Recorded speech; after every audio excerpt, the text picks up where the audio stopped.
Сайн байцгаана уу? Тодорч хүүхдийн өсөлтийн клиник эмнэлгээс та бүхэндээ цоврал рил хэлбэрээр манай эмнэлэгт хийгддэг өсөлтийн онцлогоонуудын талаар бас товчхон мэдээлэл өгж байгаа билээ. За энэ удаа та бүхэнд танилцуулах гэж байгаа өсөлтийн онцлогооны нэг бол энэ өсвөр насны хүүхдийн дэлгэцэн донтолтын үндсэн онцлогоо гэдэг ийм асуумж онцлогоо бас манай эмнэлэгт хийгддэг.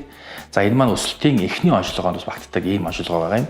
За үүгээр олон төрлийн асуумжуудыг эцэг эхчүүдээр болон өсвөр насны хүүхдээр ингээд тийм үгүй гэдгээр нь бүглүүлээд ингээд өсвөр насны хүүхдийн дэлгэцэн хэрэглээ ямар байна?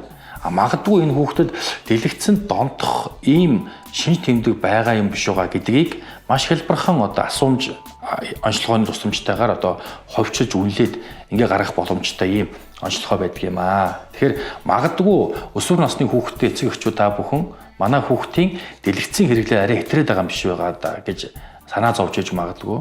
Хэрвээ тийм бол та тодорч хүүхдийн өсөлтийн клиник эмнэлэгт хандаад энэ өсвөр насны хүүхдийн дэлгэцэн донтолтын үндсэн онцлогоо гэдэг энэ асуумж онцлогоог бас хийлгээд үзэхийг та бүхэндээ зөвлөмөр байна. Ингээд анхаарал татсан та бүхэнд баярлалаа.